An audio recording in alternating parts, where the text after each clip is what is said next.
bienvenue chez Audible. Nous vous souhaitons une bonne écoute.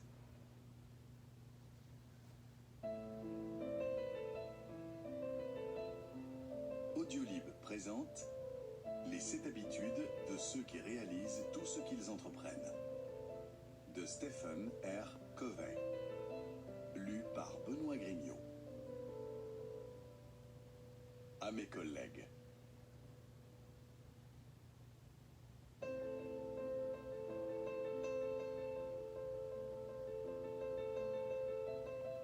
Préface.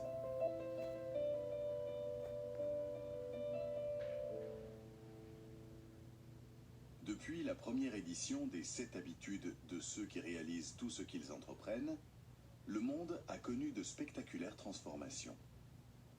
La vie est devenue plus complexe, plus exigeante, plus stressante. De l'ère industrielle, nous sommes passés à celle de l'information et du travailleur du savoir, avec les conséquences profondes que cela suppose. Dans notre vie privée, familiale et professionnelle, nous devons faire face à des problèmes inimaginables il y a seulement 10 ou 20 ans. Ces difficultés sont autres non seulement par leur ampleur, mais aussi par leur essence.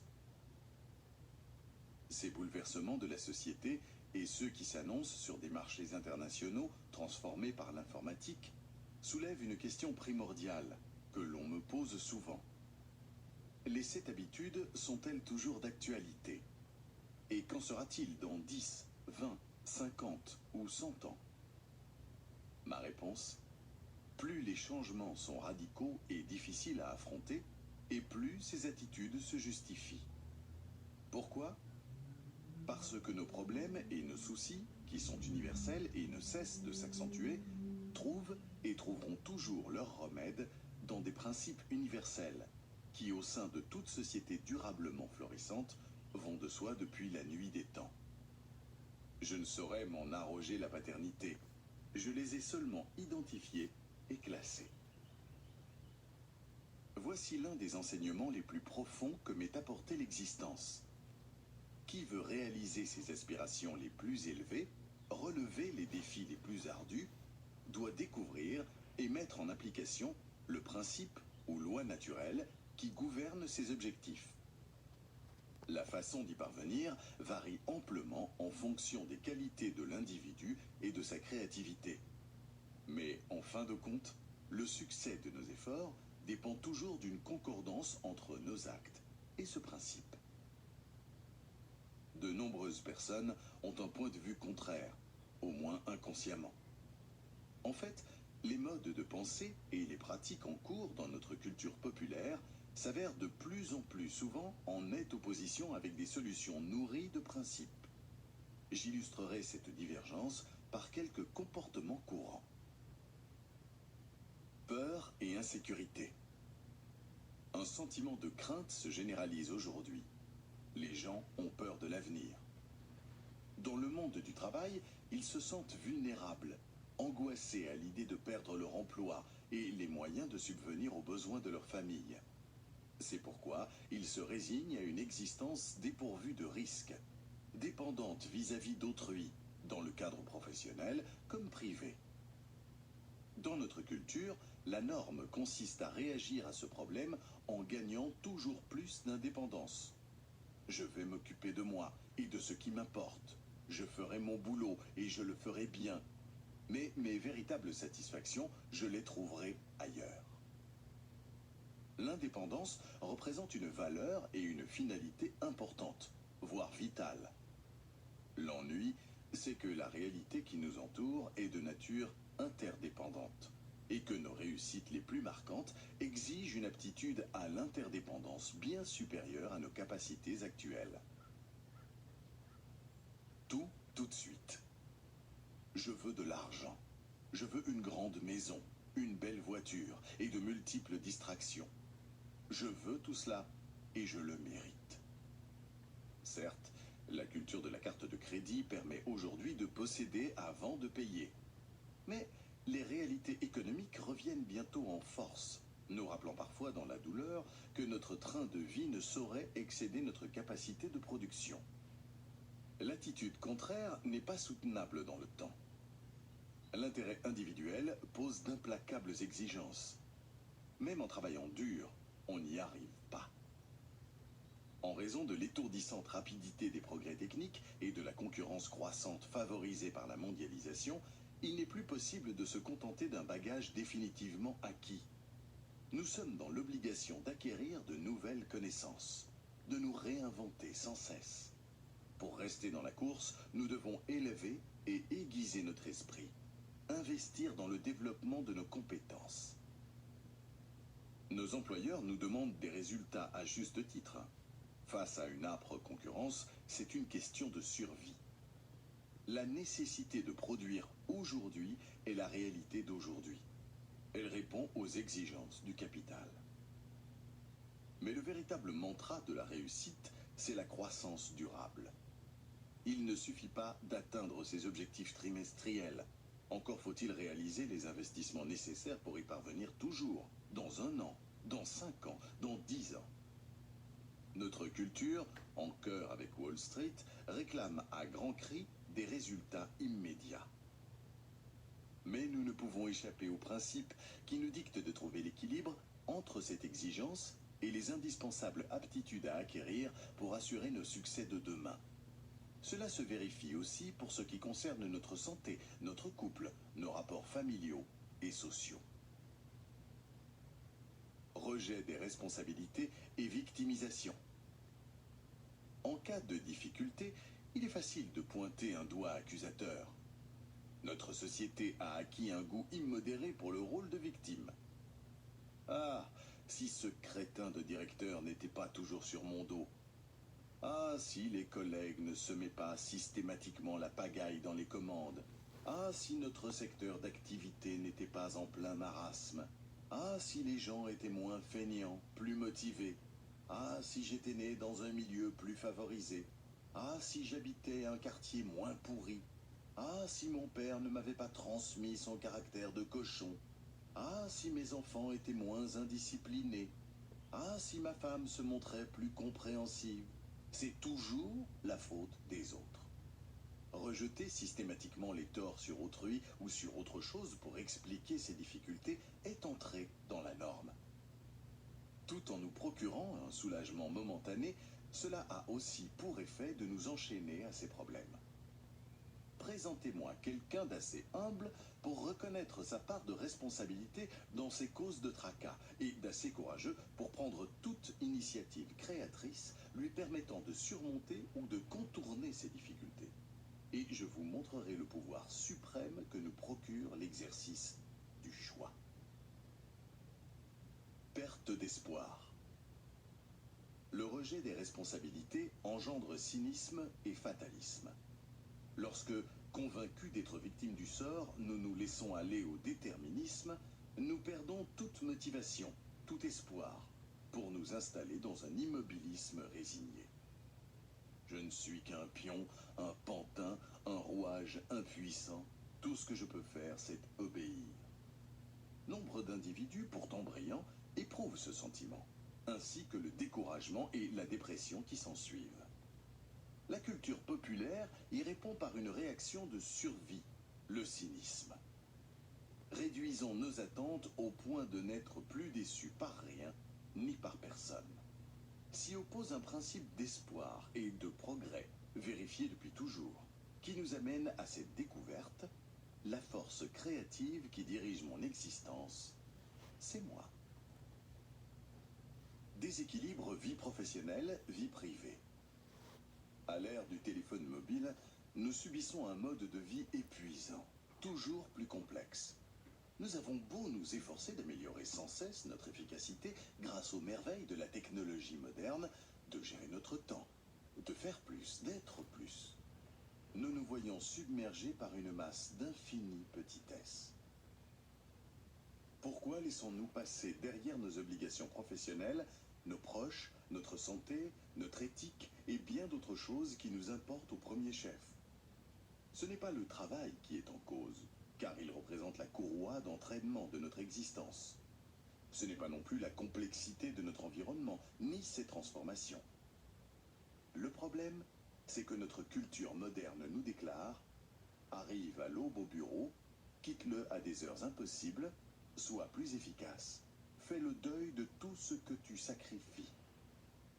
Ce n'est pas avec de tels arguments que nous atteindrons l'équilibre et la sérénité. N'y parviennent que ceux qui se forment une idée très claire de leurs priorités et s'emploient à leur rester fidèles. Voyons ce que j'ai à y gagner. Notre société nous apprend que pour arriver à quelque chose dans la vie, il faut viser la plus haute marche du podium. La vie est une compétition. Débrouille-toi pour gagner. Nous considérons nos camarades de classe, nos collègues et même les membres de notre famille comme des rivaux. Plus ils gagnent, moins il nous en reste.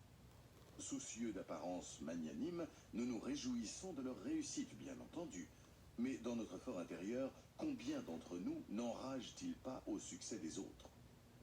Notre histoire est parsemée de progrès nés de la détermination de cavaliers seuls. Mais à l'ère du travailleur du savoir, les exploits les plus remarquables sont l'apanage de ceux qui maîtrisent l'art du nous.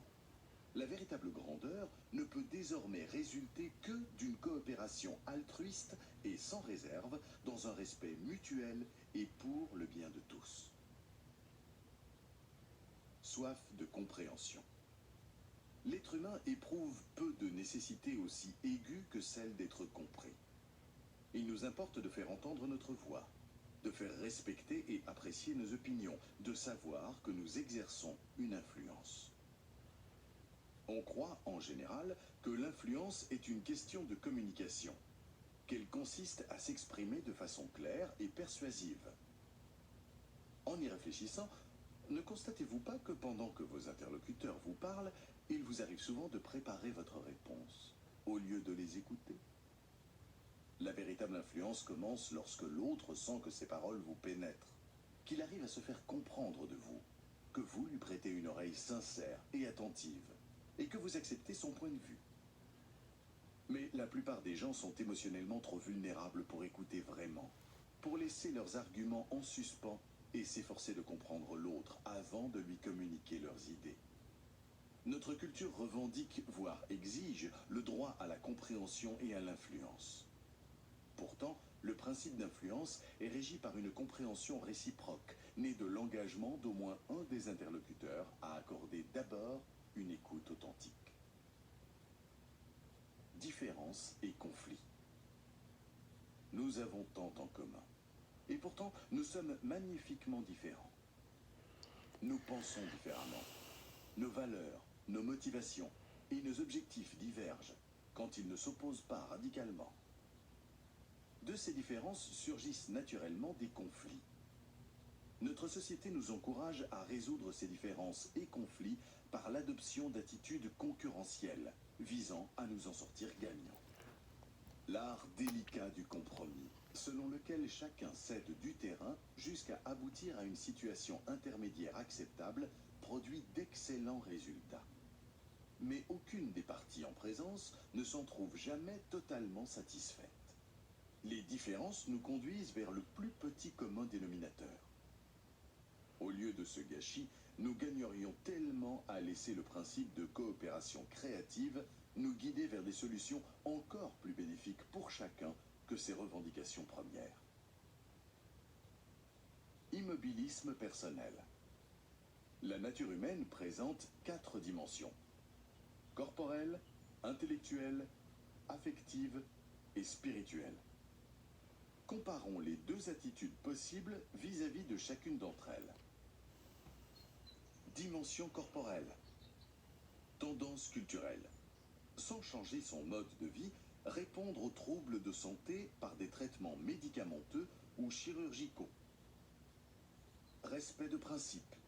Prévenir les maladies et autres affections en accordant son mode de vie à des principes de santé établis de longue date et universellement admis. Dimension intellectuelle. Tendance culturelle, regardez la télévision, distrayez-moi. Respect de principe, lire en privilégiant la profondeur et la diversité, se cultiver en permanence. Dimension affective. Tendance culturelle, Utiliser ces relations dans un but égoïste et intéressé. Respect de principe, accorder aux autres une écoute attentive et respectueuse, les aider et accéder ainsi à une joie et à un épanouissement intense. Dimension spirituelle. Tendance culturelle, succomber à la perte de foi et au cynisme ambiant. Respect de principe, admettre que notre quête fondamentale de sens, de même que la satisfaction de tous nos espoirs, se fonde sur des principes, lois naturelles qui, selon moi, trouvent leur source en Dieu. Gardez à l'esprit ces idéaux universels, ainsi que les besoins et aspirations qui vous sont propres. Cela vous aidera à trouver votre voie, à surmonter les obstacles qui se présenteront face à vous. Vous comprendrez aussi, de façon de plus en plus claire, la différence entre ce que nous inculque la culture ambiante et des principes éprouvés au fil des temps. Pour finir sur une note personnelle, je vous ferai part d'une question que je pose régulièrement pendant mes cours. Qui, sur son lit de mort, regretterait de ne pas avoir passé plus de temps au bureau ou devant le petit écran? Personne. Dans ces moments-là, on ne songe qu'aux êtres chers, à ceux auxquels on a voué son existence. Arrivé à la fin de sa vie, le grand psychologue Abraham Maslow lui-même plaçait le bonheur et l'épanouissement de sa descendance au-dessus de la réalisation de soi, c'est-à-dire plus haut que le sommet de sa fameuse pyramide des besoins. Il appelait cela son auto-transcendance. Il en va de même pour moi. Ce sont mes enfants et petits-enfants qui m'apportent de loin les fruits les plus appréciables des principes illustrés par les 7 habitudes. Ainsi, ma fille Shannon, âgée de 19 ans, s'est sentie appelée à s'occuper des orphelins de Roumanie. Un jour, l'un de ses enfants souffrants a tendu les bras vers elle pour demander un câlin. C'est alors que Shannon a choisi sa vocation. Je ne veux plus d'une vie égoïste, je veux vouer mon existence aux autres. Depuis cette révélation, elle est en Roumanie, auprès de ceux qui ont besoin d'elle. Tous mes enfants sont mariés. Avec leurs conjoints, ils mettent leurs principes en application, en s'engageant dans des missions d'intérêt public. Les voir ainsi mener leur barque nous emplit de joie, mon épouse et moi-même. À vous qui commencez la lecture des 7 habitudes, je promets de passionnantes découvertes. Partagez avec votre entourage les enseignements que vous aurez tirés de ce livre audio. Et surtout, mettez-les en application. Apprendre et ne pas faire, ce n'est pas apprendre. Savoir et ne pas faire, ce n'est pas savoir. Vivre les 7 habitudes est un combat de chaque jour. J'en ai fait personnellement l'expérience. Ne serait-ce que parce que plus on progresse, plus la difficulté augmente, comme dans la pratique d'un sport. Mais parce que je m'efforce sincèrement d'appliquer ces principes dans mon existence quotidienne, je vous accompagnerai avec toute ma sympathie au long de cette aventure. Stephen R. Covey.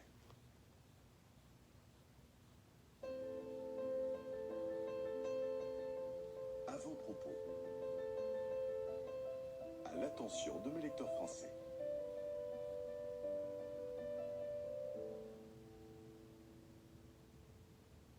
Pris dans la tourmente de la concurrence et du changement, nous réfléchissons tous à la nécessité d'améliorer nos façons de diriger. Nous sommes submergés d'ouvrages, d'articles, de programmes et de propositions de consultants. Chacun vante la formule qui nous transformera tout simplement en dirigeants puissants. Eh bien, ce n'est pas si simple. Interrogez quiconque a essayé d'appliquer ce genre de méthode rapide pour améliorer effectivement sa façon de diriger, les résultats ne sont guère spectaculaires ni conséquents. Cependant, partout dans le monde, de nouvelles dynamiques sont tranquillement en train d'émerger dans la philosophie de la gestion. Qu'il s'agisse de celles de grandes multinationales, de petites entreprises, d'institutions gouvernementales ou éducatives. Et ces nouveaux acteurs sont devenus les praticiens des principes universels que présente ce livre audio, ce qu'enseigne par ailleurs le Covey Leadership Center. Ces principes ont eu un effet radical sur ma vie et celle de ma famille. Après des années de recherche, d'expérience et de tâtonnement, je me suis rendu compte qu'il existe des lois naturelles, des principes donc, et qu'ils gouvernent ma vie. Alors qu'il essayait de donner un sens à sa propre vie et à la condition humaine, Sénèque a écrit que la vraie sagesse n'est pas de s'éloigner de la nature, mais de façonner son comportement selon ses lois et son modèle.